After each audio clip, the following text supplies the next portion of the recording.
All right, we are live. Mr. Jordan Berry here with us at the Laundromat Millionaire YouTube channel. But Jordan, as you know, I use StreamYard, so we are on Facebook and we are on Instagram, or not Instagram, we're on LinkedIn. LinkedIn. So everybody, welcome, welcome, welcome. Let us know if you can hear us, and if you can't, type something in the chat. Yeah, dude, I'm super pumped to be here. I am super excited to have you here. Yeah, it's been a while since I've gotten to be on your channel. So yeah, absolutely, man. How have things been with you? Busy at Laundromat Resource. I see. I was just telling Jordan offline that I see him everywhere. Yeah, we've been always busy keeping things going, and we've working on stuff. Oh, Ty, what's up? You know, you can always count on Ty. He's always here. Good for you, man. Ty is the man. He is the man. What's up? Yeah. So yeah, we're killing it over here. I've been sick. Guys, you been sick? Yeah. Really? Yeah. Flu? What have you been sick with? I don't know. Just like a cold or I don't know. Man, those eyeballs are popping up. We're getting a lot of people joining us. Hey, everyone, jump in the chat and tell us. Jordan always says, tell us where you're from, man. We like to see how far across the country people are logging it in the world, for that matter. I know you and I both are starting to get, dude, I've got an insane amount of followers from Australia. What's up with Australia? You guys, if there's anybody from Australia in the chat, you guys are bringing it. I met 4 or 5 people from Australia at the Clean Show. So there must be quite an audience there. Ty's from Chicago, Wyoming. Wyoming. Yep. Yeah, we were just talking offline, guys. Me and Carla just got finished with our a pickup and delivery workshop here in Cincinnati just literally a couple days ago. I guess a week ago now. And it was crazy because none of them, I think a couple of people did drive, but everybody was from at least 5 hours away. And we had a couple from Texas, couple from California. Trying to think. I mean, they were from it was only 13 people, but they came from all over the country. It was just crazy. Hey, Katie, how are you? Yep, Katie, Fort Worth. Yep, absolutely. Welcome, everyone. It's never too early to start dropping your comments in the chat section. And just so you know, you early arrivers, you're going to get your questions in earlier, and we'll try to jump on them. Yeah, we do tend to go chronologically. So, yeah, especially me. You're better at taking notes and going back and hitting things. I'm just like, nope, got to repost it for me, people. I'm not good at taking notes. But no, it's good to see everybody here, man. Keep let us know where you're from. Keep the chat coming. I was just telling Jordan offline, every time I turn around, I see Jordan Berry somewhere. So I hope you guys do too. He's producing a lot of good content. Hey, Kevin, how are you, man? Kevin, yes. Remind us where you're from. I know I see your name everywhere, and we've chatted a few times too, but remind us where Kevin is from, if you could. Hey, Ty, since we're going, we're getting going here, let us know how your renovation has went, man, in the chat. Ty, I could be wrong. Correct me if I'm wrong, Ty, but I believe we messaged a little bit offline, and I think he was doing a pretty big renovation in an older laundromat he had bought a while back, and he was putting a lot of new equipment in there. So I'm wondering how that's going. I know you're in a big market there in Chicago, so yeah, would love to hear about that. New York, okay, gotcha. Open in 2 weeks. Ooh, very nice. That is very exciting. nice. I don't know that I realized you were close, Ty, but yeah, guys, start dropping your questions, man. A lot of people here in the on Facebook, believe it or not. Usually we have a ton from YouTube, but I'm sure they'll drop in. Jim's asking about a free book. You know anything about that? I got a free book if you want Jordan one. does. Yep. Tell me shoot me an email, jordan@laundromatresource.com, and I'll shoot you a free book over there. Free ebook. I actually have a free mini book too on my website. Just go to laundromatmillionaire.com and have a mini book there. The 7 reasons laundromats are the best business in America. So there you go. Ask and receive, man. Look at that. I just want to point out that I have a blog post of the 10 reasons 10 reasons laundromats are the best. Well, I could only come up with 7. Jordan came up with 10. He took my 7 and added 3 more. That's what really happened. That's right. I did. Yeah, absolutely. Yeah. Well, hey guys, we love doing these things because they're a lot of fun, and man, get those questions coming in, because if you guys don't ask questions, then I'm just going to ask Dave questions. And once Dave gets rolling, he never shuts up. And we may not get to ask him any more questions. So get those questions in so we can get that ball rolling. And I mean, I do have a list of questions that we can go through if these are slow coming into questions are slow coming in. Absolutely. You know, from the forums and all that stuff. But real quick, I mean, can you give us a high level recap of how your workshop was?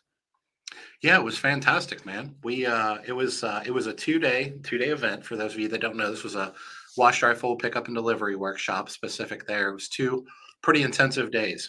Went from 8 a.m. to 11 p.m.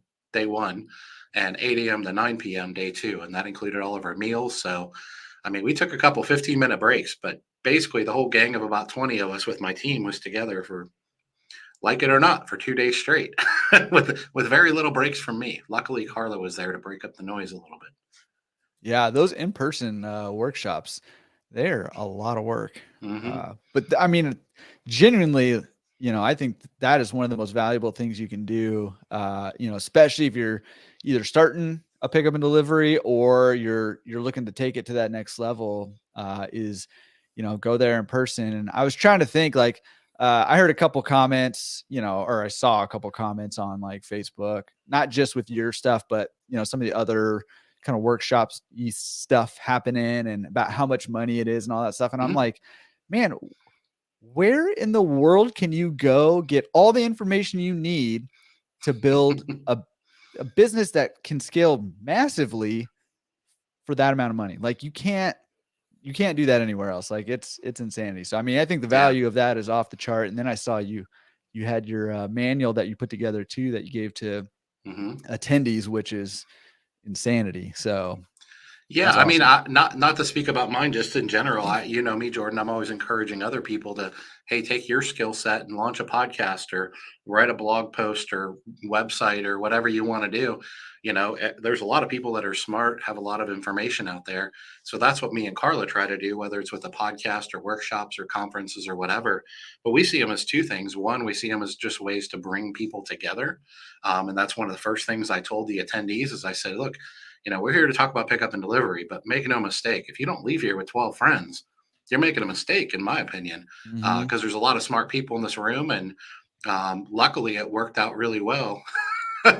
Brian says, or build some software. Yeah, some people get Yeah. bored easily. That's right.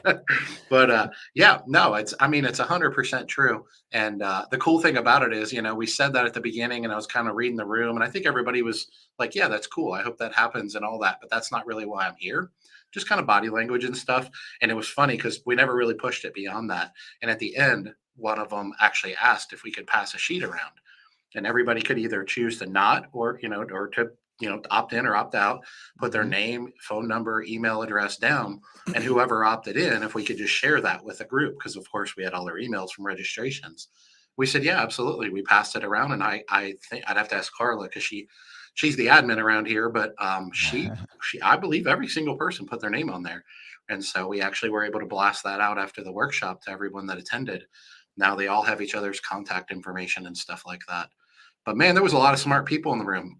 I mean, there was people that were launching pickup and delivery, so they had no context, but they're still smart, successful business owners.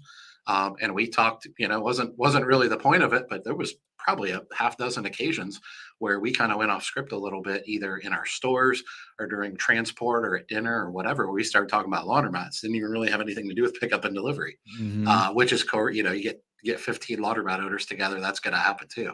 So, Absolutely. anyways, yeah, it was an absolute blast. And I can't imagine that other people that are putting on workshops and podcasts and stuff like that aren't experiencing things like that too. And one of the things we talked on a recent episode of our podcast was that, you know, the industry is so funny because I'm passionate about learning as much as I am teaching and sharing. And, you know, we did this workshop where 15 people came from across the country and all this stuff. And then fast forward 2 weeks, in a couple of weeks, I'm going to, you know, somebody, you know, the CLA's workshop Mm-hmm. on wash, dry, fold, pickup, and delivery. And I'm hoping to leave there with half a dozen or more nuggets that are going to make my business better. So, you know, it's not just about, you know, one of the things we started the workshop with is it's not about us just, you know, us being the authority and you're just here to sit and listen. I invited them to kind of pick apart, you know, what we do and, you know, well, why do you do it that way? And have you ever tried this and some of the other ideas you've heard about? Because, If it exists out in the industry, we've probably tried it. So we invited them to learn from our mistakes as much as our successes. But I'll tell you this: there is a cost associated with it. We definitely don't shy away from that at all. But I shared with the workshop that it probably cost us around $250,000 to learn what we've learned, and it took us 6 years. So let's assume that's cut in half in time and in money. I can tell you nobody paid 6 figures to come to the workshop. Not even close. Yeah. So anyways, I mean, that's just the way I view these things. And I think the more that all of us do these, that just take our strengths and weaknesses, whether it's people like Brian building software and bringing value to the industry in that way, or all the other things that are happening across the industry. I think us connecting is good stuff. I don't think we can do enough of it. Yeah, absolutely. And that's coincidentally, probably not coincidentally, actually, my favorite part of these things too is when you guys are connecting with each other in the chat over there. So make sure you're connecting with people over there as they're asking questions. Real quick, Jim, I emailed over a free ebook to you. So check your email. He's on the ball. Yeah, absolutely. All right, guys. Should we tackle the first question? Yeah, let's jump in, man. All right, let's tackle a question. Guys, if you have questions, anything laundromat related, could be self-service, pickup and delivery, wash, dry, fold, could be acquisitions, all that stuff. Let's jump into it. Absolutely. So Matt Smith says here in Cheyenne, I think, is he the one that said he was in Wyoming? Yeah. Cheyenne, Wyoming. He says, I'm currently evaluating a laundromat for sale here in Cheyenne. There's one of 3 laundromats in town. Population is around 100,000. Does population size affect valuation? What do you think, Jordan? Man, first of all, that's a crazy ratio. 3 laundromats for 100,000 people. That seems pretty good. It's like there was a joke. So I transferred colleges in college, and I ended up going to a Christian university after I transferred, and there was more, girls than guys. So that, the ratio is in your favor. It just kind of reminds me of that, where there's. Is that why you went there? And is that where you met your wife? More importantly, it is where I met. There you go. Yeah. Play the laws of average, guys. Absolutely, man. Hey, when you don't got a lot to work with, you gotta use the math in your favor. I know what you mean. Yes. To answer your question, population size does affect the valuation, and but I mean, there's a lot that goes into it besides population size. I'd say density probably affects it more so than total population size.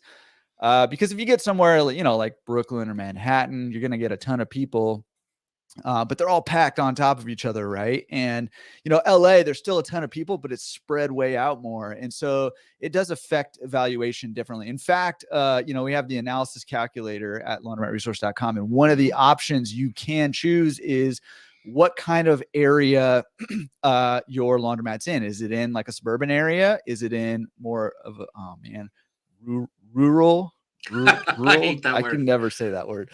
Area, or is it in, an urban area that's more densely packed? And that will affect the valuation. And typically what I would say, and, you probably have your wisdom on this too, but typically what I would say is the more population and the more densely packed, usually there's going to be more people who are interested in that laundromat, and usually that's going to bump up the valuation, the multiplier that you use to determine the valuation up a little bit in a more densely packed area. So 100,000 people with 3 laundromats, that's, quite a bit of people for that many laundromats. And so I would assume that might bump up the valuation a little bit there. But again, it's going to depend on, if 90,000 of them are living over here and the laundromat's over here with a bunch of spread out 10,000, that's going to be a different story. So what do you got to say on that? Yeah, man. My answer is it depends. Next question. As always. Yeah. No, I mean, everything Jordan said is 100% accurate as always. The thing I'll add to it is probably what affects valuation even more than just overall population density is your competitive analysis. So you can have 3 laundromats in a town of 100,000 people, and that might not seem like that great of a ratio. And that may be true. The size of the locations matter. The operations, the facilities, are they all 9,000 square foot, $2 million laundromats that are run by somebody that this is all they do for a living and they're very passionate about it? Or are they all 1,000 square foot laundromats that are run down dumps and no one's invested anything in them in the last 30 years? So that's going to affect it, honestly, as much, if not more, than just population. Did you have something? Yeah, I was going to say, even in that scenario, let's say there's 3 and 2 of them are $2 million laundromats or 9,000 square foot, and you're looking at buying the 1,500 square foot laundromat that's even run down. Another thing that factors into that can still be a good purchase for you. You just have to line it up with your goals and your values, right? If your goal is to make $3,000 or $5,000 a month net to get you out of your job so you can go do whatever else you want to do or whatever, you can do that with a 1,500 square foot laundromat.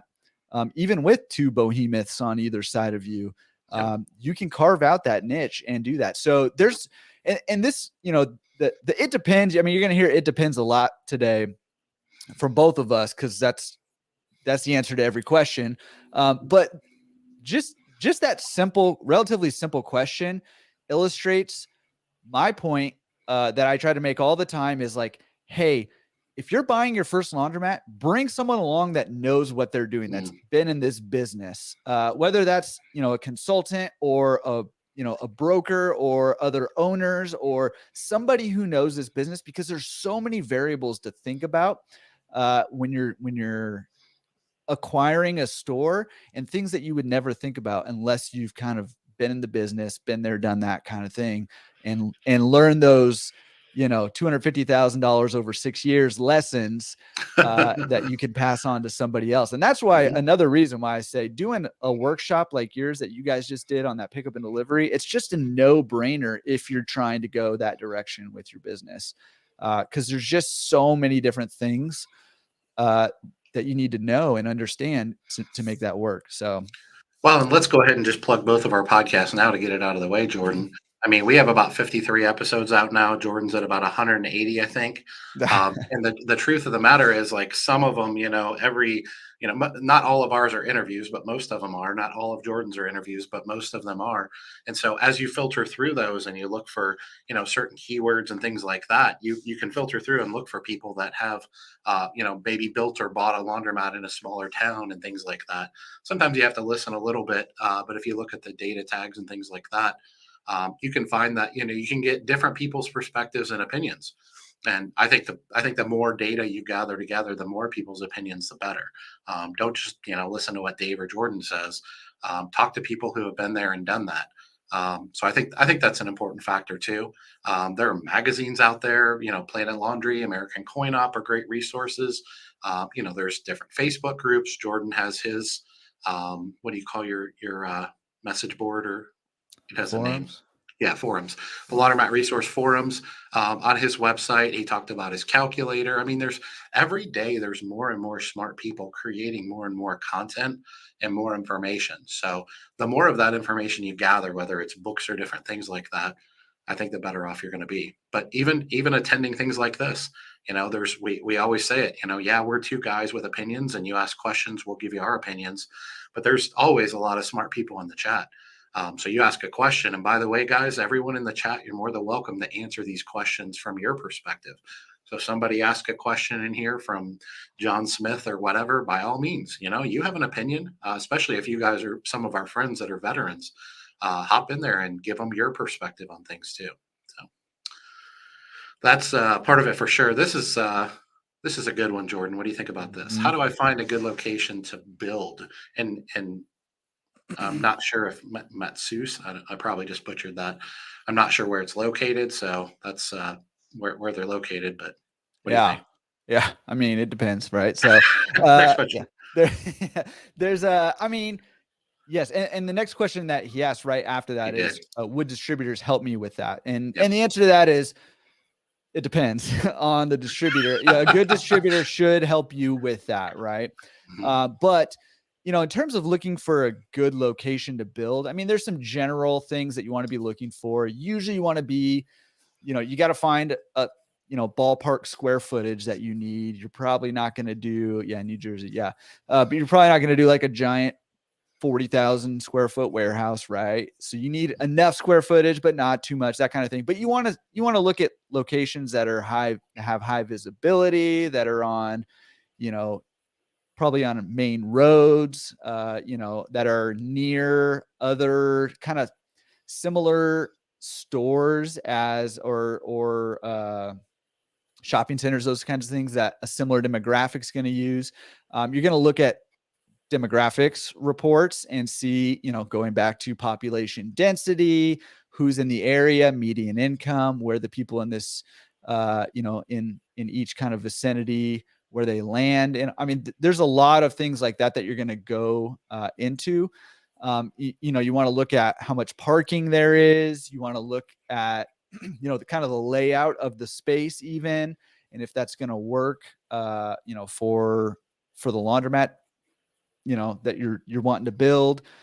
So, I mean, the answer to the question is, you just kind of start looking and have somebody who knows the business with you, helping you kind of parse all these details out. And there's a lot more. I mean, I'm sure you can throw out some stuff to be looking at too. Yeah, I feel like our industry is drastically changing, and not that we're ever leaving the past in the past, because we're bringing it kind of with us.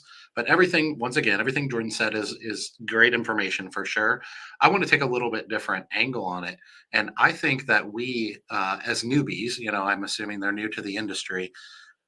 This is difficult because it takes some time. But I always tell people, cut yourself a little slack and don't be in such a big hurry. First of all. Second of all, try to get a grasp, and you can do this through podcasts and workshops and different things. Try to get a grasp for who you want to be. Obviously your market is a factor. If you're in the middle of, a small town with 10,000 people, I mean, you're probably not going to build a $5 million pickup and delivery business. So your market is a factor, but your ambitions and who quote unquote, who you want to be when you grow up in the laundromat industry is important. A lot of people get into this industry because they want to build a self-serve chain of laundromats, and they like the simplicity of the scalability of those things. Some people want to take over the whole earth like I did at one point.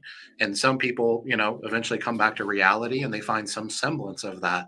Maybe they want to own 4 to 7 stores or something, and they want to maximize those by, being fully attended and having drop off, and even drop off dry cleaning if you can find a good wholesaler, and pick up and delivery. So those are all factors. And I always tell people, when you're a newbie in the industry, I mean, you're kind of like that 18-year-old kid, right? You have to have some kind of an idea of what you want to do with your life when you grow up, or you're not going to have any direction. But you also don't have to have it all figured out.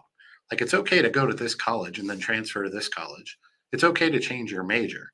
But just understand, when you start investing hundreds of thousands, if not millions of dollars, you don't ever want to do something that's so far down one, you're going so far off in one ditch that you can't come back from it.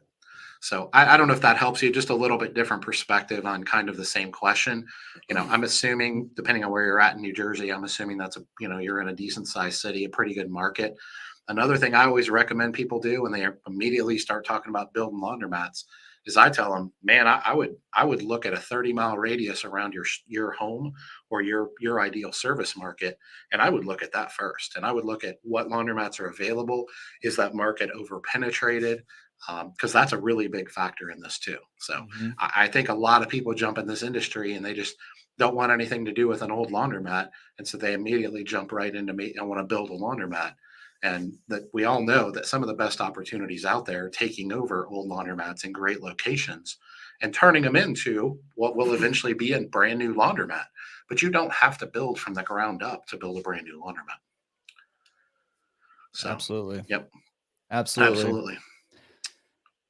All right. Let's see what else Courtney asked a good question. I think you might have jumped all over this one, Jordan. I know I keep putting you on the spot. Should current interest rates cause any hesitation in starting in the business? When is the best time to start the business, Jordan? He's all choked the whole planting the tree thing. I mean, it would have been awesome if you started like 2.5, 3 years ago. There you go. No. Hey, Brian Reisling's joined us. Good to see you, man. Hey, Brian. All right. The laundry geek. Genius. Laundry genius. Well, yeah. Laundry geek too. Yeah. Yeah, both. Yes. Okay. So Courtney, great question. Brian Henderson answered that and said, okay, I gotta put that up there. You're going to fit in just fine in this industry. and not die. Yeah. Yeah, All right. that's another question. All I'm not right. sure it's Back to the possible. original. Yeah. Okay. So current interest rates cause any hesitation starting in the business. Now, okay. So, I mean, business is a numbers game, right? And so uh, okay. So obviously this is going to be a little bit of exaggeration, but it almost doesn't matter what interest rates are. It matters if the numbers work with the interest rates that you're working with, right? And how you can make those work. And so, there's a whole lot of, it depends on this question too. Obviously, it depends on how much money you're borrowing, what percentage of it you're borrowing, and all that. But at the end of the day, there's a couple numbers that you need to look at, right? Number one is what kind of return on investment are you getting? And number two is what's your threshold, right? So if I say, hey, I'll give you 1,000% return on your money, for this, if you buy this laundromat, but then at the end of the year, you're going to get $1,000. Well, okay. I mean, the percentage is good, but the threshold, it's probably not worth running a business for $1,000 over a year. Right. So there's some threshold that you need to meet in order for that to make sense for you. Now, for everybody, that's going to be different. Right. But once you kind of know, okay, I need to make at least $3,000 a month or whatever the number is for you. Once you kind of know that threshold, then you can kind of work backwards with those interest rates and say, okay, I need to borrow 60% of the money. I'm borrowing at this much money, or at this rate. And here's what my payments are going to be. Can I still hit my threshold at that point? And if the answer is no, then current interest rates should cause hesitation. Or you should say, okay, well, is there a different way to operate this business to improve it to make me hit the numbers, right? And so, it's just a number. Interest rates are just a number, right? And so when you're getting into the business, just, make sure the numbers work. And again, I'm not trying to like plug, anybody here, but like have somebody who knows the business help you make sure that the numbers work with that. So anyways, I'll leave it there and then you can jump in with it and give the real wisdom. Yeah, these are fantastic questions, guys, and I'm just going to keep saying it. Everything Jordan said is true. I'll quote my buddy Chris Mahalik, who knows quite a bit about financing and the laundromat industry, and he tells people in this environment, and I tend to agree with this. There's exceptions to everything. First of all, let's just throw that caveat out there. He tells people that odds are the difference in one or two interest rate points, if that's going to make or break your deal, it's probably not the deal you should be going after anyways. And his mindset regarding that is a macro mindset for sure, and I would agree with that. And he essentially says, like, is the difference in a 22 and a 20% ROI like going to make a difference to you? Now, maybe it does. I mean, maybe you have a cutoff hard stop threshold. That's fine. But this is such a fantastic business that what Chris Mahalik says, if you hit that home run on your first store, then the sky is the limit for you. Well, I mean, what if you hit a triple? You're probably still going to be okay. You're going for a home run, but what if you hit a triple because of interest rates? So I'm not saying to discount them or be reckless. I mean, everything Jordan says is 100% accurate. But at the end of the day, if it's a difference in a 20% ROI and an 18% ROI, is that a good investment for you? I mean, you have to make that determination on your own. I think what Jordan was kind of getting at is if you're working with either a really experienced distributor, broker, consultant, coach, whatever category we want to put these people in that know the industry really well. If you're working with someone like that, then odds are they're probably going to help you avoid and mitigate a lot of the mistakes you would have made otherwise. That's probably going to make or break your project much more than 1 or 2 points on your interest rate. Now, I'm not trying to minimize the environment we're in. Rates are going, through the roof, and there may come a time where okay, it's death by 1,000 cuts, quarter percent at a time, and all of a sudden this isn't a good time. I think the other thing is, and I guess it's the eternal optimist in me, interest rates. I'm not suggesting they're going to come down anytime soon. I pay too much attention to believe that, but at the same time, they're not going to go up forever, and they're not going to stay there forever. Now, that doesn't mean they won't stay there for 5 years. So you have to mitigate those things too. But the other side of the equation is, okay, just because you take out a 10-year note building a new store or renovating a store doesn't mean you're going to necessarily pay those interest rates forever. Hopefully the time is going to come. And once again, the optimist in me, but hopefully the time is going to come where you can refinance and they start coming back down to earth. Now we can't predict that. I'm not saying to do a deal because of that, but I'm just not a the sky is falling kind of guy. I mean, I'm a realist more than maybe an optimist, or I like to believe I am. So I'm not unaware of the economic situation and where we're going. It's bad and getting worse. But I guess I see so much potential, so much opportunity in this industry if done correctly that I can't imagine a couple points on an interest rate is going to make or break most projects. I know everything I've done, it wouldn't have changed anything for me. I mean, I feel like we're being very positive here. So Oh, there's let another me side. let me bring some negativity to you and put some fear into you here. Here's where I think it gets a little more tricky, right? Interest rates, I mean, I guess they just went up. The Fed raised their rates, Yep. 75 basis points today or yesterday or whatever. But here's where you need to be a little bit careful. You can go into it with today's rates numbers, but a lot of these loans are adjustable. They're variable rate loans. And so that means as rates rise, your payments are going to rise. Yeah. See, I don't do that. Yeah. Where Yep. the danger is if you get one of these adjustable rate loans or variable rate loans, then you can find yourself in trouble because you've made the numbers work and you went from 20% to 18% return on your money. That shouldn't kill you. But, if rates keep going up, another, who knows, how if it'll keep going up or what's going on, right? Then you can find yourself in trouble. So I would just say beware of that. Know what you're signing before you sign it and understand the implications of what you're signing before you sign it. And again, another great opportunity to pull in people who have done it before and who can help you understand what you're signing before you sign it. Yeah, absolutely. Well, we don't want to beat that to death, but Yeah. I couldn't agree with you more. Absolutely fantastic advice. We've had several more people jumping in. So, guys, plop your questions in there. We've got some serious powerhouse laundromat owners that are joining the forum or joining the chat. So, guys, welcome to help people out. If you scroll back through the comments section and you see a question that applies, by all means, give them your opinion. We're not the experts, we're just people with opinions here. So, yeah, help each other out. So this isn't. I know we're picking on the same person here, but what demographic program do you use? So I'll jump on that first, Jordan. I've always used the demographics from my distributor. Now it's no secret I have a great relationship with my distributor. I can get anything I want, for free. But by the way, most of us can too because they come from the manufacturers. You can get anything you want for free. Well, I mean, demographics wise. Okay. Yeah, I get equipment for free. I was like, no wonder. I told you I have a great distributor. Raving about your distributor. Jeez, man. Throw me free drain troughs. Yeah. Oh, no. But anyway, I have a feel, what I'll say about this is, as long as you're getting the right and accurate information, and typically all these demographic reports, they categorize them differently, but the data should all be coming from the census. So, I mean, the data should be as accurate as the most recent census. Doesn't really matter where you get it from. But personally, I mean, I like to get it from the manufacturers. I like the way it's broken down. That funnels through the distributor and comes to you directly. You can typically get that just by working with a distributor.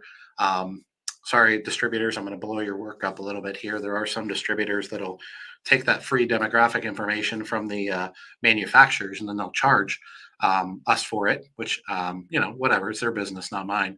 But I happen to know they get it for free. So that kind of bothers me a little bit. But whatever. I mean, they have a business to run, so I get it. But anyway, so that's where I get the information. I mean, I know the CLA has demographic reports out there. They're just going to channel information differently, but the information you're getting should be the same. I think the reason I prefer it from the manufacturer directly is because I've always worked with Alliance. I've always worked with the same manufacturer, same distributor. And so that's just how I'm used to seeing it formatted. And that's all I need. When it comes to demographics, they send me that report and I can look on it in 15 minutes and have the data that I need. If it's formatted differently and different things like that, it can absolutely come at you at a different angle. What about you? Yeah. Well, the site I used just shut down not that long ago, so Oh wow. I'm You back on must the. not have used them enough. I must not. I mean, yeah. Well, it was free, so I don't. I mean, Oh, that there was you go. probably their business model. I don't know. Yeah. No, I mean distributors. You can get them from a broker. Sometimes you can get them from the lender.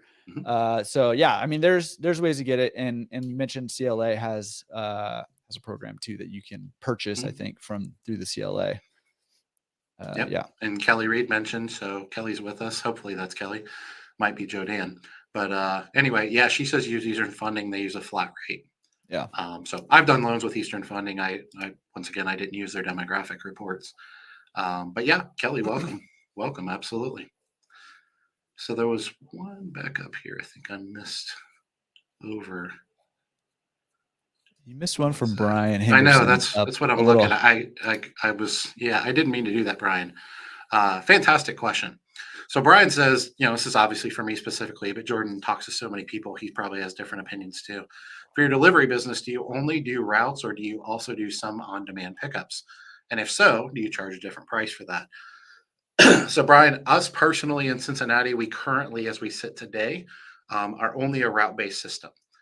The way our model is designed, what we teach in the workshop and coaching and things like that, is that if you launch and scale, if you build the right type of business, you can scale out of a route-based system in almost any market in the country. So you don't have to be, you can be in Cincinnati, which is the, number 100 market in the country. Definitely nothing special. Being a route-based system allows you to launch and scale and buy yourself some runway to do these things efficiently, because what you're doing is taking your customers and funneling them into what I call clusters. Some people call them routes. And so that's what makes it efficient. It allows you to launch, scale, be profitable, buy yourself some runway. And then our goal over time, which should happen over the next couple of years, is to get to such a penetration point that we basically start to fracture our routes. And we get to the point where we almost grow into an on demand. So, like, for example, right now, our routes, we service each zip code twice a week. And before too long, we'll be servicing it 3 times a week out of just pure need, out of penetration in the market. And as that continues to happen, the goal is to eventually get to the point where now we have to run the same routes 4 times a week. Because one thing you can do is you can start out with big routes and only 1 or 2 trucks. And then as you grow your business, you get more trucks and then you shrink the routes. But there comes a point where you're only going to get so small, right? And if you can get enough market penetration in those zip codes and those routes and those clusters, then you eventually can grow to the point where you basically grow yourself into on demand. Problem is, in a lot of markets outside the top 10, 15 markets in the country, that's going to take you anywhere from 5 to 8 years in a lot of cases.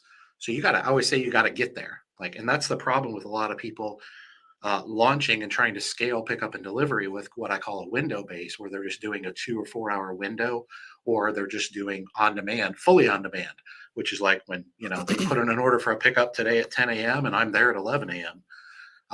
And what route based also allows you to do, expand the market. So you can expand your front door. What we teach is roughly a 20-minute radius around your store. Well, if you're on demand and you're in a market like Cincinnati, like that doesn't work until you reach a pretty extreme penetration rate. So I don't know if that answers your question, but the way our business model is set up, the way we teach people is, if you're one of those 5, 10, 15 top markets in the country, and you just want to stay on the east side of New York or the west side of Chicago or whatever, yep, you're going to have so much penetration, so many people there, that you can just launch on demand or at least window based and be successful from day one. What we've tried to do is obviously build a business that works in our market.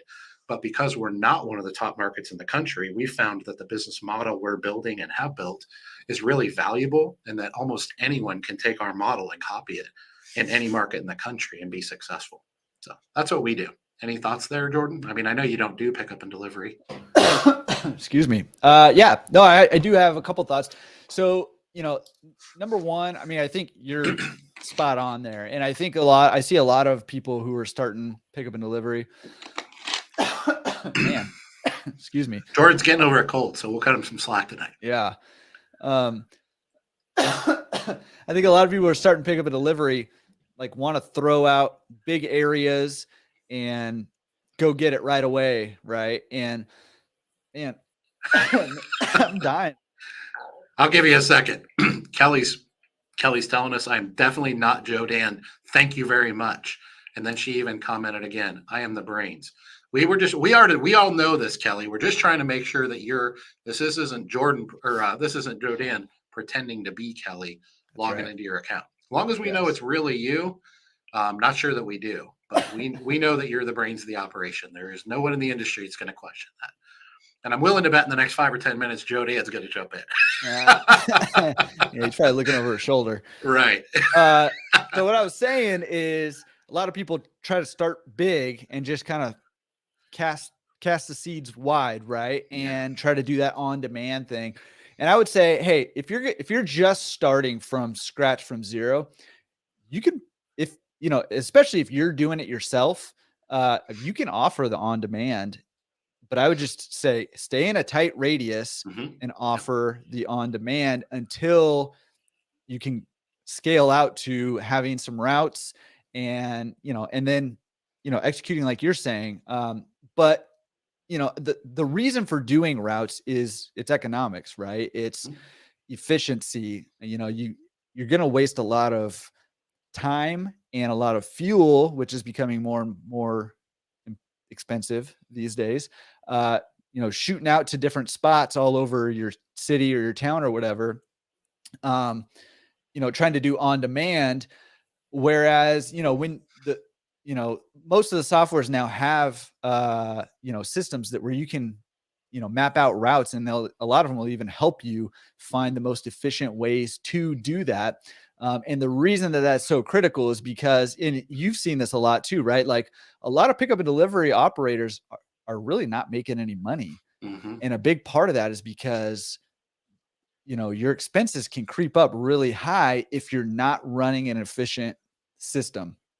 Now you can get away with that early on, but as your pickup and delivery starts to scale, you need to become more and more efficient. You need to keep learning, from your experiences, and you need to keep digging deeper into your business so that you can keep those expenses low and maintain your margins or even increase your margins. And that's true of when you're first starting. That's also true when you're expanding into like another zip code, for example. Similar thought there.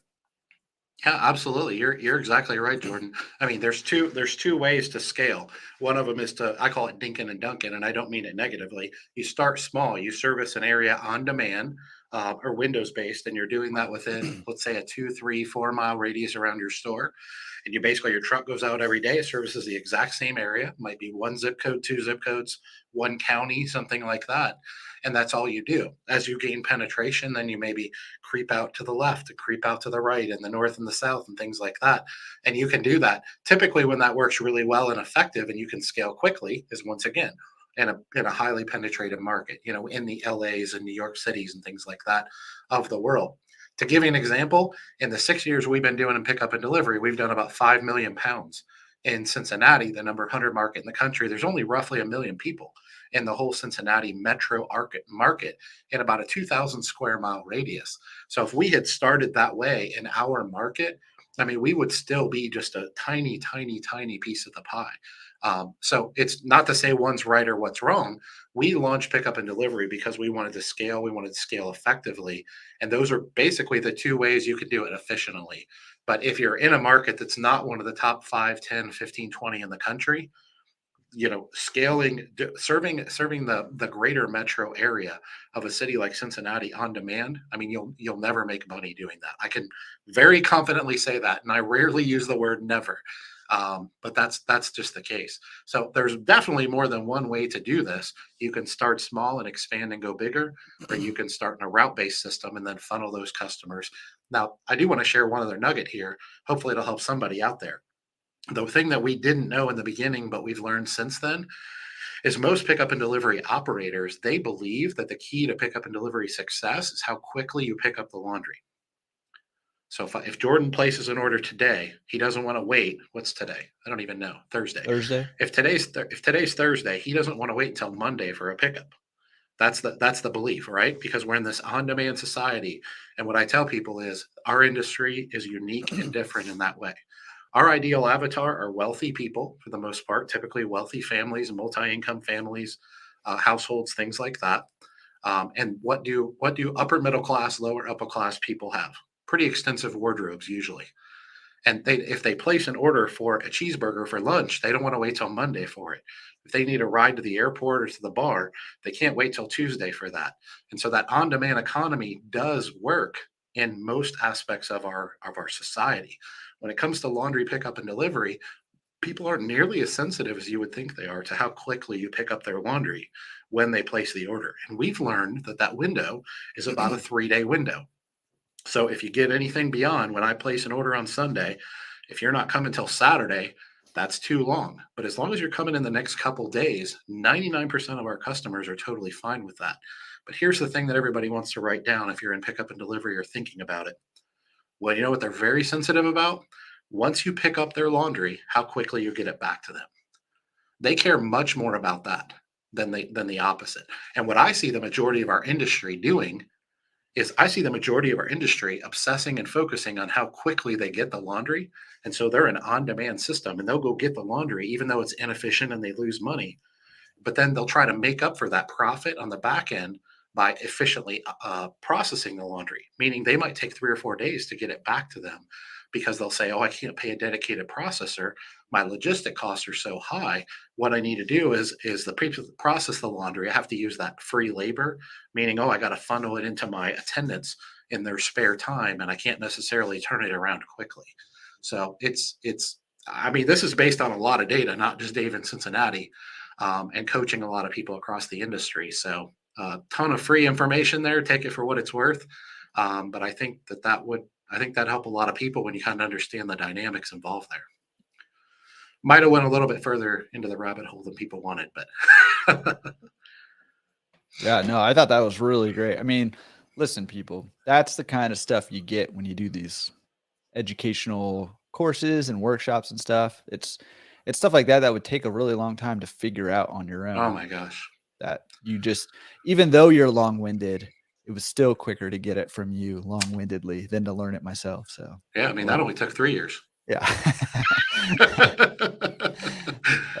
Yes, absolutely. All right. So we got questions continuing to come in, guys. Keep piling them in here. The numbers keep growing in the chat. So we've been live for, I don't know, 45 minutes or so, but we still got another 45 to go. So more people are going to join. Drop those questions in the chat. And Brian, you're very welcome. Thank you. Fantastic question, by the way. So do we want to stick with pickup and delivery for just a second, Jordan? I know. Sure. Yeah. We don't want to turn this into pickup and delivery. And by the way, guys, for those of you that are interested in pickup and delivery, I did a pickup and delivery only Q&A. What was that? A month ago, 3 weeks ago, something like that. And the recording is on my YouTube channel. So you can go check that out too. And that was about 60 minutes of nothing but pickup and delivery. And there was a lot of great questions, ton of people in the chat. So if that's something you're interested in, go check that out. The recording is out there for you for free. 60 minutes. Would you get through like 2 or 3 questions or? Yeah, well, I didn't have you there to interrupt me. That's right. Or keep me in check, depending on whose perspective you're looking at. I needed my moderator to mute me. All right, so this is such a controversial question, right, Jordan? What are your thoughts on gig, Uber, DoorDash, and high density population for pickup and delivery? Yeah. Are you asking me? I'm asking you. What are your thoughts on that? Yeah. You've talked to plenty of people that do this with success. Yeah, great question. I mean, and I won't even start with it depends. I would just say, hey, it can be awesome and it can really also not work for you. I will say that I think it does have a better chance at working or it's going to be more effective in those high density populations generally. Not saying that it can't outside of those, but I think that's where you're going to find more success. Man, I mean, I think it's a tool, right? It's a tool in the tool belt. And when you utilize a tool properly, it's going to help you achieve the outcome that you want it to achieve. Right. And so, I mean, I love that these integrations are starting to pop through with different software systems because again, the more tools that we have to build our businesses, the better. And, a couple of ways that I've seen people doing this. So, Ariana's been on my podcast. She's in San Francisco Bay Area, and she, I think exclusively, I don't know if it's still the case, but I think it is. She exclusively uses gig workers for her pickup and delivery and does awesome with it. And so she basically runs a wash, dry, fold service or a drop off laundry service. And then essentially the gig economy allows her to offer pickup and delivery through third-party drivers. So she doesn't have a vehicle. She doesn't have the logistics side of things, really. It's just kind of all taken care of, and it operates as a drop-off service. And so I see people like Ariana, and she's not the only one, but like Ariana, who are utilizing it that way. And then I see other people who are utilizing it as almost like a feeler, right? Like, hey, I'm running You've had a few people do that, right, on your podcast. Yeah, I can't think of their names, but yeah. Yeah, like I'm running a route-based system, and I'm looking to expand into another zip code or whatever. But I don't really want to spare a driver, so I'm going to open up that through the gig economy and see if I can get enough people in this zip code or this area or whatever to justify sending a driver out there and creating a route into that zip code or something similar like that. So, I mean, again, tool in the tool belt. And I think it's awesome. I don't know. What do you think? Yeah, I have a couple different opinions there. First of all, I completely agree that I think it's fantastic that the different providers are looking at this through a different lens. Just because I'm pretty passionate at this point about pickup and delivery, of course, but I'm also pretty passionate about where it's going to go. I'm pretty confident there's some things, some rules that we've learned as an industry. Maybe not a lot of operators have learned them, but as an industry, we've learned these things, and we know these to be true. These are sound principles, if you will, and I shared a few of those. But I'm also very confident, and this is going to grow into a behemoth that we can't possibly fathom right now. I 1000% believe that. And so what I really tell people to do is, whether you're just looking at a software, a business model, workshop, conference, whatever it is you're looking at, man, you should just be gathering this treasure trove of information from so many different directions and just processing it in different ways. And maybe it didn't work in this way, but it will work in this way. Or maybe it did work in this market, but not in this market. But specific to Jason's question, he asked specifically the thoughts on this in a high density population area. So specific to that, I think it's fantastic. You can decide whether, your customers are going to want their laundry put in a random person's car versus a, company branded vehicle and things like that. I think there's arguments to be had on both sides of the equation there. I'm personally not a huge fan of this, but we use Sense, as everyone knows, and we probably will turn this integration on at some point, mostly just to do tests. We're not going to change our routes or anything like that. But if somebody really wants a Monday pickup and we won't be in their area until Tuesday, if they want to pay a DoorDash fee for a on-demand type service, I mean, our team can turn the laundry around. That's not a problem at all. So we just see that as testing things out. And I don't know what the answer is, but we're also not in a highly densely populated area. We're on the east side of Cincinnati. So our thing is, if we can take it and offer another level of service to consumers that maybe is outside of our standard business model, then we're going to test that. We're going to try it. And I don't have the results of that information because I haven't tried it yet. But what I'm getting back to is, I just think it's fantastic that different providers are thinking outside the box, and they're saying, hey, what if? What if? Okay, maybe it works for Jordan in LA. Maybe it doesn't work for me. Maybe it does work for me, but it only works in this way. Because another part of it is, when you have these DoorDash fees, for example, we do pickup and delivery in a route-based system about 30 minutes from our store in a couple north and northwest. And even northeast to a certain extent. And so, is somebody going to pay a DoorDash fee of, I don't know, it would be $58, let's say, for 30 minutes from our store to their home one way, plus the cost of doing the drop off? I mean, probably not, right? So that's going to limit it as well. But once again, what do I have to lose? Like, the cool thing about my business model is I know what works, but there may be things out there that will complement it. And so that's what I really see this is giving us options. Now, specifically to a high density area where you're going to serve a very small area, it could work. We know people that it works really well, and we know people that it's not going to work, that it doesn't or hasn't worked really well for. I just think it's fantastic that as we continue to blow up what I believe will someday be a separate industry, a sister industry, kind of like the dry cleaning industry to the laundromat industry. I believe it's going to grow to that level. And I don't think we really know what it's capable of. So I think people that are just thinking big and even like semi crazy, like that's a crazy idea. I think that's good for our industry. I think it's good for us as owners. And I think we should mimic that. I think we should think crazy thoughts. I love that. And that's not hard for me to do. Yeah. No, I mean, I love that. And we've talked before and we both are in agreement. We think that this is, it's already much bigger than it was just 3 years ago, the pickup and delivery business. But I think we've just scratched the surface and we think it's going much bigger. And there's a couple comments here. I know not everybody can see all the comments because some of you guys are on different platforms and stuff. So, I mean, Kelly Reed, who's the brains of the Reed family, not Joe Dan, which I wish I would have known that before I had him on the podcast and not Kelly.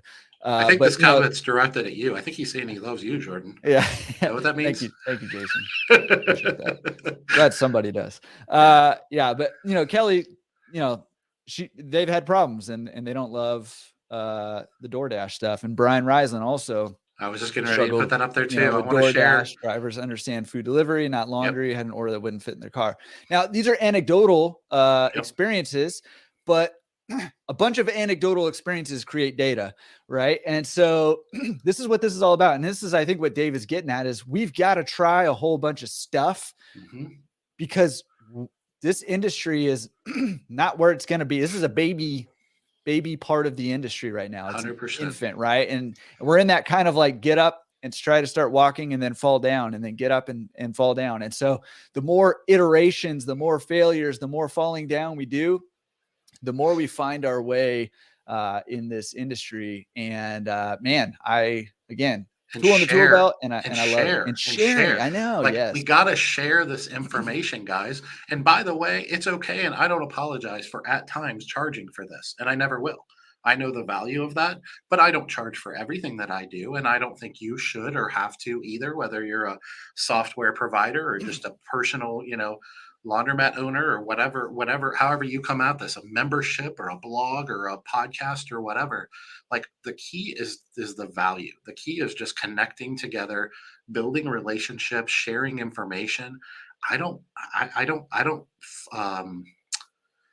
So what I'm looking for, I don't believe in the philosophy that we all have to learn this on our own. I believe in that abundance mindset, that abundance thinking of us being better together than individuals. And, maybe that's a bit utopian. I know not everybody's going to help their competitor 2 miles away. I get that. But I've been networking obsessively for 15 years in this industry, and I'm yet to meet someone within 15 miles of any of my stores. I would take them out to lunch in a heartbeat. And I've tried, but they won't engage me. This is before I had a podcast or anything like that too. They won't engage me, but hey, I'll talk to anyone anywhere and share my information. But I think there's a lot of data that's, maybe anecdotal, meaning it's not hard data, not hard research. But you mentioned Jordan earlier, and I have, oh my gosh, I have hundreds of conversations, probably, maybe every month or two on pickup and delivery alone nowadays. And the fact of the matter is, I firmly believe 90% of the people that are doing pickup and delivery right now are losing money. Almost every coaching client that comes to me looking for assistance in either launching, scaling, or optimizing pickup and delivery are losing money, and they don't know it. And the funny thing about it is, once I get a hold of them and I really start to drill down, because I've done this 100 times now at this point, almost every time they're like, oh my gosh, you're right. I didn't think about that. I never thought about that. I never thought about that. This isn't rocket science. It's just they're busy running 4-store chains and they're trying to figure out how to optimize and whether to do a DoorDash. And they're focused on so many different things. It's why I'm always posting on social media about ignore revenue, sales, gross sales doesn't mean I'm not impressed by that. I'm not impressed by the number of pounds you do. I want to know, are you serving people? Are you getting great reviews? And are you making a profit? Those are the things we should be praising in this industry. And I'm not saying those things aren't happening. I'm just saying that, you get in a group of 5 people and one of them jumps in and says, I own 100 laundromats. Everyone in that circle is immediately impressed by that. And I guess the reason I'm not is because the guy I bought my first laundromat from at one point owned 22 laundromats. And he was one of the worst laundromat operators I've ever seen in my entire life. And so that's the frame of reference that I come at this from. So I don't like I don't like the pounds of laundry and the gross revenue, and I do $5 million a month in pickup and delivery, and that just doesn't. That's not how we learn. That's not how we get better. It's by sharing more quantitative data points, if that makes sense. So anyway, I'll get off my high horse. I would still be impressed by $5 million of pickup and delivery a month. If it's costing them, I know you're being smart, but if it's Even costing if them $6 million to run it, still, I mean, come on, man. I mean Like, that's impressive. But I hope they have deep pockets. If they're willing to go and lose $1 million a month, I'm kind of impressed by that. You know, then they have Jordan Berry kind of money. Yeah, I will. Yeah. You know, I just dips below 70 here, and I start burning stacks of bills. So, just to stay warm. Just to stay warm. Jay, I got to share this one. Jason says he loves crazy. Mm-hmm. Jason, I don't think we've met in person. If we have, I apologize. But I do see you on social media comment and stuff, and we're gonna get along just great. Yeah, that's why me and Jordan get along so well. Yeah, that's right. Well, he's got a good question right after that too. You know, to you, I mean, because you were saying you believe most pickup and delivery operators are losing money. So where are they losing it? Fantastic question. This is not going to blow anyone's mind here, but in the first 12 to 18 months of launching pickup and delivery, almost everyone that I know that's losing money on pickup and delivery is losing it in logistics. They're losing it because they're on demand and they don't understand, and they think it scales and it doesn't scale, maybe in their market or something like that. The crazy thing is, Jordan, most people that do the logistics right and they get beyond that 12 to 18 month point, then they start to launch and scale, and your laundry processing turns into a different animal. I mean, what works in the first 12 to 18 months does not work beyond that when it comes to processing laundry at scale and quickly. And almost always what worked in the beginning doesn't work, and these flip. So, they typically lose money one of two ways: through logistics and the processing of laundry, which is obviously pretty much the business in and of itself. But how they lose them and at what point do they lose that revenue depends on how they launch, how they scale their market, things like that. So if someone launches pickup and delivery and they close and they give up within the first 12 to 18 months, almost 100% of the time it's logistics involved, and it could have been fixed. Now, maybe they, bit off too big of a chunk and they, tried to capture an entire metro area where they shouldn't. But if they can get beyond that logistically, there's a whole nother hurdle they don't know is coming. And that can be really dangerous, because what happens there is they've processed laundry and they think I hear people say all the time, well, we've learned a few things along the way, but I mean, we're 12 to 18 months in, we've kind of got it down at this point. And I'm like, oh boy, is that dangerous. And the only reason I know this is because I lived it, guys. Like, I lived this process and it almost ate us alive. Yeah. So anyways, that's the answer. Let me throw in a number two. I mean, if there is a number two, I would say the number two reason that, people are losing money is, I think the ultimate, the ultimate thing is fear.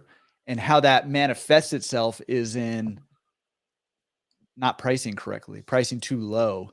And I see this a lot. And I think the pricing question is always an interesting one, whether it comes to self-serve vend prices, drop-off prices, pick-up delivery prices, right?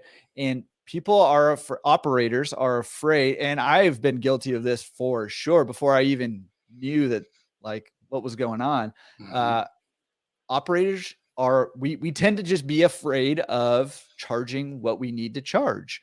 And I see a lot of, not as well, I see a lot of like pickup and delivery that's like $1.50 a pound, and I'm like, holy cow, like especially rising utility rates, rising labor costs, rising rents, rising gas prices, like all this stuff is going up, and you're just not charging enough. And so you can have the logistics down, you could even overcome the laundry processing obstacles, but you could still be losing money real easy if you're not charging enough money, and really not even know it. It's really easy to do that and not know it. Absolutely, man. I gave two good answers and you gave one that was better than both of mine combined. I totally blew that answer. What I said was correct, but the funny thing about it is, Jordan, is those legit, I mean, at a certain number, I mean, don't get me wrong, it could be an egregious number, but your logistics, like you can solve anything with money. Yeah. Like if you can charge enough, you could be inefficient with logistics. If you could charge enough, you could be inefficient with processing. So that's a fantastic point. I would Yeah. put all three of those points: logistics, pricing, and processing of laundry at scale. I would kind of put all three of those answers together. But I am so glad you didn't let me blow that one. Well, listen, if you guys are out there and And you want to come to shameless plug. my workshop on pickup and delivery with I'll my be there. very, very limited experience, I'll be there. it's Tell me when. real. I mean, it's way more money than Dave's, but it's like real cheap. I'm just kidding. So laundryman, laundry service, not sure exactly who that is, but it's somebody that was apparently at my, oh, I know who that is. That's I Alex. know who it is. Who? Oh, go ahead. Oh, Yeah, okay. it's Alex. But he put this in the comments and I can't not post it just because it's my channel. So thank you, Alex. I appreciate that. And it was a fantastic time. And he's keeping them coming. I won't bore you with all of them.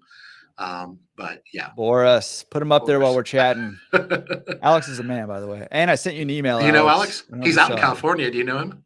Oh, yeah. You do? Okay. Oh, yeah. Yeah, I just met him at the workshop. At least I think. I always say that because I mean I think I met like 500 people at the Clean Show, and I'm terrible with names. He so was I'm good with faces. He was at the meet and greet with Chris Mahalik that we did. So Oh, really? you may have shaken hands with them. Okay. Shook hands with Probably them? got a Shaken? picture with him, and I'm sitting here saying I didn't meet him. I'm going to sound like a corrupt politician. I've never met that woman in my life, and now we have a picture. But no, Alex is a fantastic guy. I am honored to know him and consider him a friend at this point. So anyway, let's jump back into it. What else we got? I know we went off the rabbit hole a little bit, pickup and delivery, and I could talk all day, but we don't have to talk about just pickup and delivery, guys. Anything laundromat related here? Courtney's got a pickup and delivery question. We did skip one too by Jason a while back on demographics, but let's do that one. Do you ever see issues with overlapping pickup and delivery areas across laundromats? I'm not exactly sure what she means. I will answer that. Okay. I think what she means is like, is there like if two laundromats are offering pickup delivery, is there going to be, are you going to lose business? I'm Courtney, correct us if I'm wrong over here. Correct me, I guess, if I'm wrong over here. But I think there's two competitors kind of overlapping areas between. Oh my goodness. Well, to give me an idea. Go ahead. Well, all I was going to say is, hey, going back to our earlier discussion, we're just scratching the surface and there's not going to be a problem for a while, I think. I mean, down the line, I think, once this becomes ubiquitous, which I think it will, it'd be like gardening or like mowing your lawn. Like, I don't know anybody who mows their lawn anymore, at least not around here. Like, I think laundry's going to go that route eventually too. Yep. Then maybe the competition is going to be high enough where you're going to have to, go fight for competition for clients. But as of right now, I mean, I think it's just so wide open that maybe you might a little bit, but I don't think it's a major issue. Yeah, I have a completely different perspective here, Jordan. Love it. And now that I think I understand the question, thank you, Courtney. What I would tell you is in Cincinnati, which is once again, I'm not in the country, but not by any means a big market compared to most markets out there. To give you an idea, we have about 20 competitors, and typically every year and a half to 2 years they recycle, which kind of tells me what I told you earlier with my coaching and my observations there. Is that I talk to people and they launch and they scale, and then they're typically the victim of their own success, or maybe they don't even scale. And so what I find really interesting, and one of the things we talked about in depth at the workshop that we did for pickup and delivery, is if you build a scalable, repeatable, uncompetable pickup and delivery business, you are almost on an island by yourself right now. Yeah. In any market in the country. There's New York City. I mean, that's a different animal. There's a billion of them there. But there's also tons of people. The fact of the matter is most people that are launching and scaling pickup and delivery are doing it wrong. And I don't, not to insinuate there's a right way. Or poorly. Or poorly is a better word, probably. Thank you, Jordan. And the fact of the matter is, like, they typically can't absorb that. And the reason I don't find that surprising, I'm aware of it, is because that was me. Like, I just happened to be able to figure it out. I had a long enough runway. I had enough capital. I hadn't, my laundromats had grown where they were very lucrative, but we hadn't increased our lifestyle. So we weren't taking a lot of money out of the business when we scaled pickup and delivery. And we could take those hits, and we could have taken them for 5, 10 years if we needed to. There was more than one point where I was like, should I be doing this? I knew I could financially, but should I be? And there was probably a half dozen times where I was about ready to sell my truck and call it a day. So I've lived it. I know what it's like, and I know the likelihood of anyone launching and scaling pickup and delivery being successful on their own.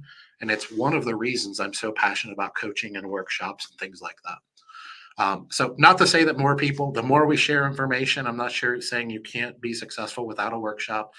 Not what I'm here to say. It's just, I think this you is did a just say baby. that. This is a Saying. baby. Well, I did it without a workshop, right? So obviously I proved it to be true, but it's hard and it's painful. Yeah. That being true, the more we connect, the more we engage each other at conferences and even on Q&As like this and stuff, the more, I mean, I'm throwing out all kinds of stuff here that is very valuable information, 100% for free. You're going to have it in context of everything else, as Alex knows. But the fact of the matter is, I mean, there already are dozens of people in the industry that have figured it out. I'm not the only one. But notice I said dozens and not hundreds or thousands, because I know for a fact it's dozens, not hundreds or thousands. Now, those people, maybe they'll all scale to these huge businesses and nobody else will figure it out. I doubt that's true. We're going to connect, we're going to share information, and I think we're all going to be better off for it. So, anyways, yeah. I don't think I disagreed with anything you said. I don't think. I wish There had to be something. I like disagreeing with you though. So maybe I should have listened a little closer. Yeah, No, yeah, you probably and weren't listening at all. Yeah, I was singing in my head. I know Jason had a question up.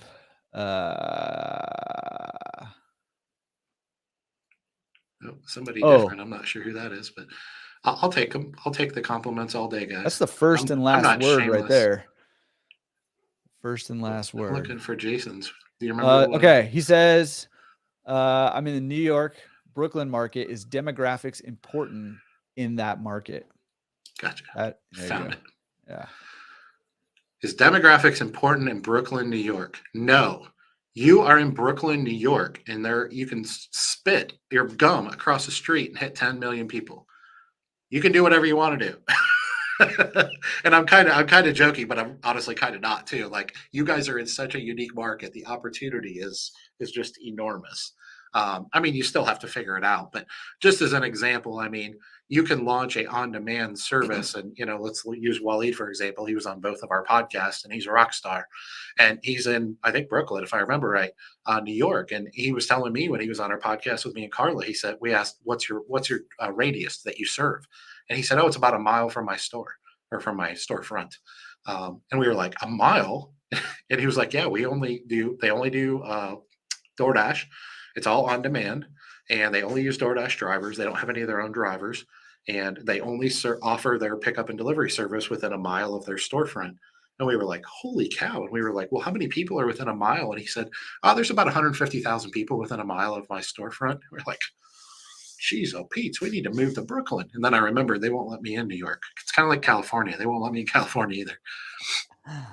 So anyway, yeah, I don't know if that's the question, but your opportunities in markets like that are so enormous that you don't have to think about the things I have to think about. Yeah. And I mean, I'll add two things to that. So number one, I think your competitive analysis is much more important in that environment than the demographics, Sure. obviously. And I also would say, no, it's not important, except the one thing that you may be able to glean some information from is not if there's business to be had there, but what specifically type of business there is to be had there. And we know that self-serve demographic is a different demographic than a drop-off, which is different than a pickup and delivery demographic. And, it may just be more to see what opportunities lie within your mile radius or whatever. But there's business to be had there. So number one, looking at the competitors becomes a lot more important. I mean, it's important in any acquisition, laundromat acquisition or pickup and delivery or whatever. But much more important than the demographics in that scenario. And then number two is I would still take a peek at demographics, not to see if there's enough business there, but to see what kind of business opportunities might be there, both on the residential side and on the commercial side of things. Yeah, I apologize. I think I guess I'm just so into the pickup and delivery now. I was assuming that's what he was referring to, but I don't think he was. So I'm glad you addressed that. Yeah, I So mean, Jordan's exactly my correct. workshop is at this website. No, I'm just kidding. Taking deposits now. Dan, No, all right. What's up? I knew Dan would join. Oh, nope. I thought it was Joe Dan. Never mind. I'm glad Dan's here though. I love Dan. Great guy. Hey y'all. Yeah, so we'll leave that there, but I'm glad that you grabbed that, Jordan, because that's absolutely true. No doubt about it. What else we got? Keep the comments coming, guys. We got about another questions. We got about another 15 minutes here. Can't find his question to take it off the screen now. Scroll back up. Yeah, there it is. Okay, should have been highlighted. All right, welcome, Dan. Questions? Get them in there, man. You're late, and I hope you have a hall pass. I know Dan just acquired 2 laundromats within like, I don't know, 2 weeks of each other. So I don't know. I love people like that. Fantastic. Glutton for punishment. So yeah, Waleed is the man. We actually agree with that completely. No doubt about it, for sure. Yeah, Chris has a great question. Oh, go ahead. Sorry. Okay. No, I was gonna say, I know you. While they're keep them coming, guys. I know you said you had a few from the chat or from your message board. Yeah, I can pull some up. Any good questions there? I know. Been busy. Yep. No, Dan's fantastic. I've gotten a chance to meet him a few times. If you all don't know Dan Arnett, I mean, don't get me wrong. A lot of good people in the chat. But if you don't know Dan, you should know Dan. He's a very salt of the earth man. My kind of guy. All right, let me pull up the forums here. Get those questions in. Yeah, keep them coming, guys. Absolutely. I will ask them. Keep them coming for sure. Oh, I got a layup one for you here. Somebody asked on the forums. And if you aren't on the Laundromat Resource forums, guys, you should be. Good stuff over there. This is from Meredith. She says, I need to put together a business plan, but I've never run a laundromat before. How can I put together a business plan? Well, the layup is I have a business plan template on my website, and it's free. Laundromat Resource. Oh my gosh. Our names are too similar. I am brainwashed. I spent too much time with Jordan. Laundromat Millionaire. We should really use different names. I was there first. You were. That's true. That's very true. You changed your name. I wanted to get as close to you as possible without copying you. That was my goal. But yes, no, what I would tell you is a business plan for a laundromat is not a ton different than a business plan for any business. You're just inserting a different product, different competitors, different competitive landscape. But yeah, if you can use a template and just kind of plug and play, which is what we've created on our website, that's good stuff. Some distributors are able to help you with that. Some of them think they're more helpful than they are. But there are definitely some out there that are very good at that for sure. You can also contact organizations like SCORE and places like that will help you put together a business plan and things like that.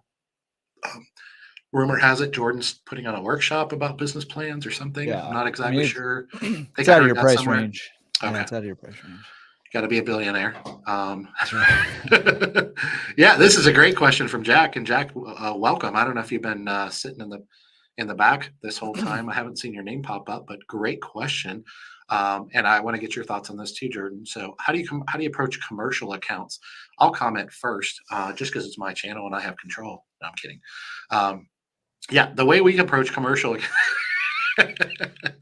as I get the stare. Yeah. So anyway, so I'm assuming you're referencing wash, dry, fold, pickup, and delivery. I can't imagine that you're not. So the way we do things is we break customers down into 4 categories. For specifically pickup and delivery. So we have residential, pretty self-explanatory. We have what we call small business, pretty self-explanatory. Massages, nail salons. We treat those 2 as one and the same, meaning a small business isn't really any different than a residential. They're going to send you 40, 50, 60 pounds a week, no discounts, high margin, full price, et cetera, et cetera. Then there's what I call commercial accounts, which are hotels, nursing homes, things like that, but they tend to be mid-sized ones. So they might send you 500, 1,000 pounds a week of laundry, maybe 2,000 pounds a week, things like that. Um, and they're typically going to ask for a tremendous discount. So that's when you get into the high volume, lower margin game, which I try to avoid. And then we have what I categorize as industrial laundry, and that's the behemoths. That's the Cintas's and the these huge hotels and huge casinos and things like that that are just not what we're set up to do. So what we do is our business is 99.999% small business and residential because we go after low volume, high margin, and we like to be diversified. So that's how we've built our business, and I don't regret it. It's one of the few things we've done right kind of since day one. The reason I said 0.999 is we do actually have one commercial account that's a hotel, and it's a significant amount of volume. I mean, it's about, I think, 12 to 1,500 pounds a week, but we only gave them like a 15% discount, and that's still a high margin account because we can process it very efficiently. And so our thing is very simple. When it comes to us and our pickup and delivery and wash, dry, fold, we only do high margin business. Not saying it's right. That's just who we've decided to be and who we've decided to serve. So that's who we are. That's how we approach commercial. But I do know plenty of people, some of them even in the chat here probably, that are very successful with commercial. So I'm not saying you can't. Our goal for our pickup and delivery and wash, dry, fold was to utilize excess capacity within our 4 laundromats to scale and find new revenue streams and new profit margins. And that's what we're focused on doing. We're not looking to become an industrial or commercial laundry or build a separate plant or put folding machines in and, build an industrial facility offsite or thing. And there's nothing wrong with any of that. We know plenty of people that are successful doing that. That's just not who we want to be as a business. But there's plenty of business out there. We focus on high margin, and that typically is not commercial accounts. Any thoughts on that, Jordan? And I know we still have more questions coming in here. No, other than, depends on, I guess, what you mean, by commercial. If you mean those small business accounts, if that's what you're intending by commercial, then, we've kind of started putting together some scripts to help people approach, just to kind of help get the conversation started. But I mean, basically you either cold call them, you cold email them, or you drop in and you just say, hey, I have this business. Are you guys, processing your own laundry? You're taking laundry home and doing it at your house over the weekend? We can do it for you. Here's how much it costs. Let us take that off your plate so that you can do, your thing.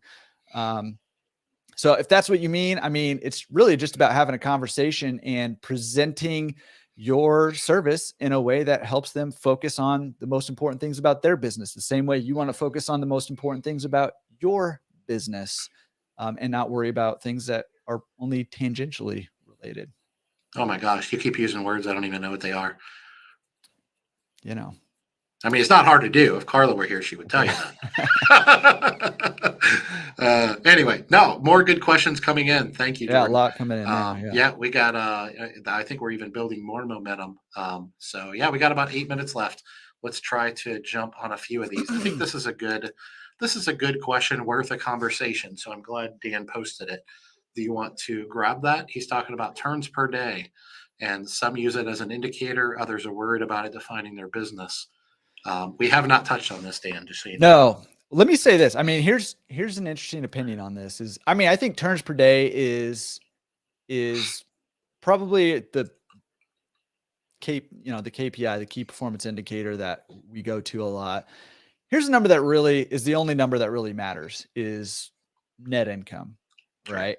Now, turns per day can be valuable, but it's not, I mean, going back to Dave's, point earlier about, these vanity metrics, turns per day it's not a vanity metric, but it's a informational to help you make decisions about your business. It's not an indication. I mean, it is an indication of how your business is performing, but you could have a low turns per day and still have, going back to kind of my earlier comment, you can still be hitting your threshold of how much money you want to make with your business. If you want that 3,000 to 5,000 or whatever, you could have 2.5 turns per day and still be hitting that number. And really, the only number that really matters The bottom line is the bottom line. It's that net income number, right? And so, turns per day can be useful to help you see, what size machines, for example, people are using more. They use, the 80 pounders are getting 5 turns per day and the 20 pounders are getting 2 turns per day. So maybe you need to add some bigger machines, or this laundromat's getting, 3 turns per day and this one's getting 5 turns per day. What can we learn about this business that maybe can help us increase our usage at this other business? So yes, turns per day can be an important number to know, but only insofar as it gives you information to help you improve your business and help you improve your bottom line, in my opinion. No, that's fantastic. The thing I'll add to that is, I need whenever somebody wants to talk about turns per day, I always said I need more context. I need more information. You could be doing 24 turns a day, hypothetically, and I'm not impressed by that if you're charging $1 for a 60-pound washer. Now, I know that's extreme, but let's say you're charging $1 for a top loader, and there are people doing that, right? There are people still at 75 cents. That's absolutely freaking crazy. So I'm not impressed by turns per day, just like I'm not impressed by pounds of laundry. I'm not impressed by number of stores. Those are vanity metrics in a vacuum. That's the key. I'm not saying they're not relevant. They're not relevant in a vacuum. I need more information to know whether that's impressive or not. And you talked about like pricing and, if you have 8 turns per day versus 5 turns per day, it may see, or I'm sorry, you didn't, but I'm going to talk about it. If you do 8 turns a day on your 80s and you do 3 turns a day on your 60s, it means you need more 80s. Well, that could be true, but let me poke a hole in that. Maybe it means you need to raise the price on your 80s because they're too good of a value and your 60s are priced at a premium and they're using your 80s when they should be using your 60s. So that's just an exception to the rule. And it's why I don't like vanity numbers, because I've just done so much of this that I can poke holes in almost every one of them. And it doesn't mean it applies. I mean, it doesn't mean turns per day don't matter. They absolutely matter, but they matter in context. So that's why I get all excited about those things, but I'll leave that there. Fantastic question, Dan. George, I think this is a good point. Brian, of course, Brian knows his stuff. Brian says there's such a thing as too many turns per day because of wear and tear in equipment. Got to fine tune for profit and longevity of equipment. That's a much more intelligent way of saying what I said because Brian's a smart guy. That's exactly right. But I got to keep things in context. Yeah, and I thought that was a great point by both of you, and I'll give you a little bit of credit on that too. But I think it's a great point, right? And and the point Brian's making too is like, hey, if you're doing so many turns per day, what Dave said, like maybe you're just not charging enough money, and your bottom line would actually be higher if you got less turns per day, but you had higher margins on what you were doing, right? You almost want to like drive away some of your customers. And who knows, sometimes you raise prices and nobody leaves. And so you just have higher margins there. So that's a great point though. I say it all the time, guys. There's such a thing as thinning the herd. The goal what my goal is in my business, not saying it should be yours. What my goal in my business is to serve my community at a level that no one in my market is. I believe if I do that, then by default, what I can do, that's my focus. That's really my only KPI. If I do that, the result of that will be that I can command higher prices than my competitors. And the result of that will also be that I will have over 95% 4 and 5-star reviews. Now, those are all cyclical, right? They all kind of work together. So if I focus and obsess on serving my community at a level that no one in my market does, I'm going to get 4 and 5-star reviews, over 95%. If I do those two things, I can pretty much charge whatever I want to charge. I'm not, we're not talking extremes here, but for the most part, I can be the high price leader in my market. And I have found that as a general rule, my turns per day will probably impress no one in this industry, but my revenue and my profits and my reviews will probably impress almost everyone in the industry, especially when you look at relative to my market. Once again, east side of Cincinnati, suburbs of Cincinnati, not a densely populated area, and what we're able to accomplish by focusing on serving our community. is pretty powerful stuff. So that's why I don't, I'll never say that the pounds don't matter and the turns don't matter and the number of stores don't matter, but I've just seen way too many exceptions for those things. So anyway, want to grab one more real quick here? Yeah. Hit us with the, let's see, last one here.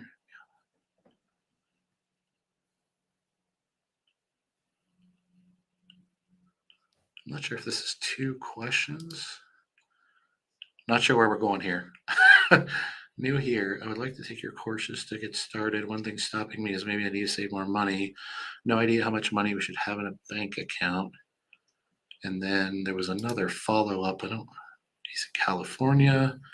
Approximate numbers for any state would be good. I'm not exactly sure what you're asking there. Jordan, do you? Yeah.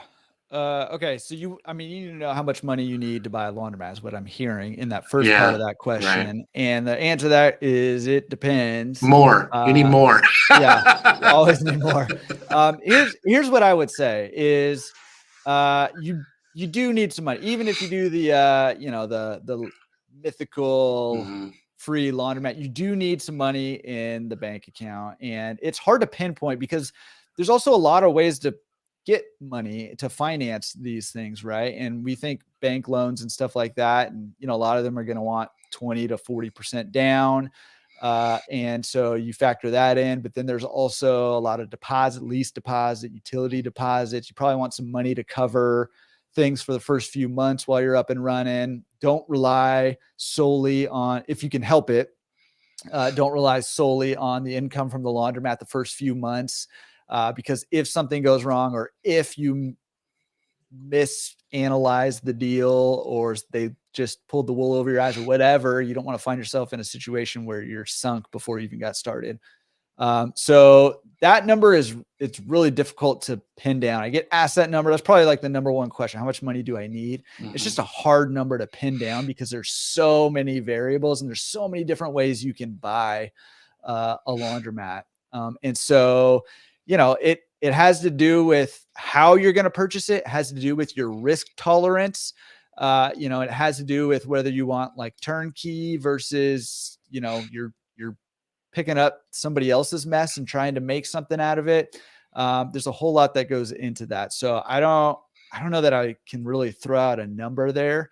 But I would say this: walk down the path, right? Walk down the path until you've hit a wall and you realize you can't walk any further down the path, because doors open up. Seller might be willing to finance something, and so you need less money, or they might not. And then you just go on to the next thing. The point is you need to take action to get the laundromat, and the number in the bank is important. But moving forward is just as important as having the money in the bank or having access to the money, I would say. Yeah, I think that's 100% correct. And I know we're running out of time here, but I'm gonna grab this for a second, Jordan. So the last thing I'll add to that is, what's your runway?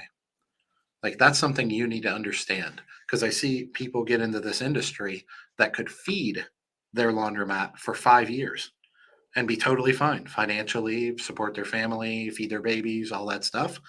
And then I see people get into this industry that from the day they buy this laundromat, it needs to be able to spin off 80K a year to support their family. So what's your runway relative to your capital position? If you have a bunch of money in the bank, but you have a very highfalutin lifestyle, then you need to take that into account. I mean, in general, if you can support yourself some way other than the laundromat, like for me, I kept my full-time job for 4.5, 5 years. And I could have kept it longer. It would have been tough, but I could have done it if I needed to. So my runway was almost endless, because all I needed to do was break even. In fact, I didn't even need to break even. I mean, I could have put a couple $1,000s a month into my business. So it really depends on what's your position, but also what do you need out of the business. But yeah, you asked about the course. I mean, I assume you're referring to mine. I'm not sure, but my courses, you might consider it expensive, but relative to this industry and what you're getting involved in, it's pretty inexpensive. So what I would tell you is, if you're not in a position to easily afford my course, you probably have a long ways to go to prepare yourself for running a laundromat. And you should not be purchasing that course until you're at least pretty well positioned. So that's not the first thing you should be doing. I'm confident in the value it brings to you and all that. But if a if a few $1,000s is going to drastically change something, you're probably not prepared yet. And then the last thing I'll throw out there, Jordan, for those of you that aren't familiar with my story, go check out my book, the podcast, all these different places I've been. In 2005, me and Carla had no money. And we saved for 5 years and lived drastically below our means just to get our first laundromat. And buying our first laundromat was losing money. And we didn't actually leave, I didn't leave my job for another 5 years. So there is no rule that says you have to buy a laundromat or get into business for yourself and make X amount of dollars within a year or two, or it's not worth it. Now, it might not be worth it to you. When I got into business for myself, I was in my early 30s and I decided this was what I was doing the rest of my life, no matter what. Like I would have done it for 20 years if I had to. That was that important to me. It might not be to you, but ultimately what you have to ask yourself is what is your risk tolerance, which Jordan brought up, and what is your runway? Those are really the two things that are important because those are relative. And that's how you answer the question for yourself versus us answering the question for you. So, guys, before we leave, make sure you check out Jordan's Laundromat Resource website, membership. Got a lot of great information on there. Check out his YouTube channel. It's blowing up. His podcast, Laundromat Resource Podcast. Go check that out, man. This guy's got a lot of good content out there. And I tell you what, I say it all the time, and it's not to take anything away from your success you've had, but Jordan is just getting started. I'm confident in that. But he's been working his butt off tirelessly for 2, 3, 4 years at this point, and he's produced a lot of amazing content. So go check that out. And Bud, thanks for being with me as always, man. Always good. Always good spending time with you. I love it, and I would probably just do this with you every day if we could. So thank you for having me, man. Seriously, yep. Always an honor and a privilege, and always great to see you. You got it. And I'm going to put Jordan on the spot, but I think we're going to keep doing these. I don't know if we'll do them every month. We're running the holidays and stuff, but we want to keep doing this. Christmas Day we'll be on talking laundromats. You know what? I bet if we went live at 3:00 on Christmas Day, it would probably blow up because that's like when everybody's in a turkey coma. We're doing a 12-hour marathon, there live Q&A on Christmas Day. No, we all know Jordan's going to be. Yeah, I'll see you guys in Chicago. I'll be there. Yeah, we all know Jordan's going to be at Disneyland on Christmas Day. Actually, I'm going to Hawaii. Oh goodness! Well, maybe I'll go with you. Yeah. All right, on, dude. Let's do it. Everyone, including you, buddy. Thank you so much. Everyone, we'll see you next time. Take care. All right.